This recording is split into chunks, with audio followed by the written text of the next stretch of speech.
எலும்புக்கும் சதைக்கும் மருத்துவம் கண்டேன், இதற்கொரு மருந்தை கண்டேனா? இருந்தால் அவளை தன்னந்தனியே எரியும் நெருப்பில் விடுவேனா?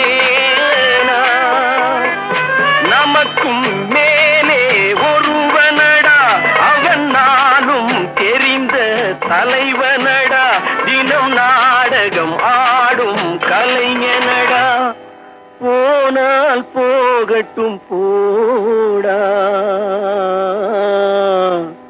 போனால் போகட்டும் போடா.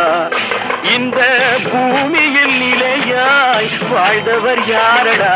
போனால் போகட்டும் போடா, போனால் போகட்டும் போடா, போனா